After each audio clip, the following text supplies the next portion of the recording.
আজকে আপনাদের জন্য খুব সহজ একটা রেসিপি নিয়ে চলে আসলাম। আসসালামু আলাইকুম এভরিওয়ান, কেমন আছেন সবাই? আজকে আপনাদেরকে দেখাবো বিকেলে নাস্তা হিসেবে এই রেসিপিটি রাখতে পারেন। ছোট বড় সবাই নাস্তাটি পছন্দ করবে। আর রেসিপিটি তৈরি করতে খুব সহজ। আমি একটা মিক্সিং বলে প্রথমে 2 কাপ পরিমাণ আটা নিয়েছি, পরিমাণ মতো লবণ আর 1 টেবিল চামচ রান্না করা তেল দিয়ে ভালো করে মিক্স করে নিয়েছি। এরপর দিয়ে দেবো কুসুম গরম পানি।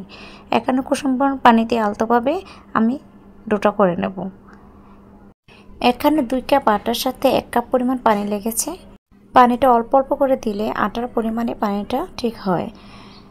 আমার 1 কাপ পরিমাণে পানি লেগেছে। আর দেখেন আটাটা খুব ভালো করে মতে নিয়েছি।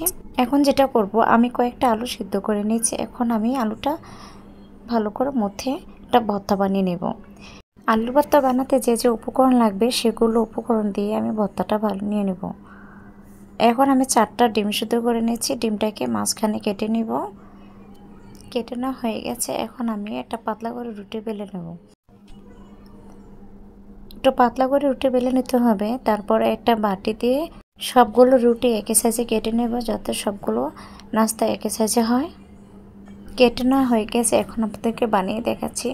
সামান্য পরিমাণ একটু ভর্তা নেব, আলুর ভর্তা মাঝখানে দিয়ে।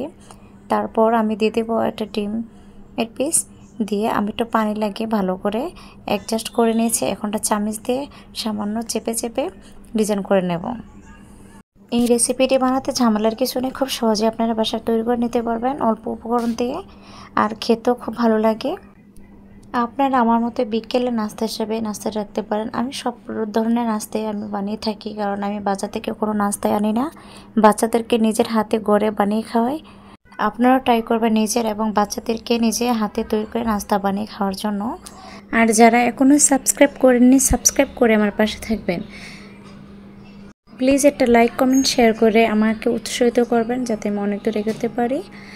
আজকের মতো বিদায় নিচ্ছি, নতুন কোনো রেসিপি নিয়ে চলে আসব। সবাই ভালো থাকবেন। আল্লাহ হাফেজ।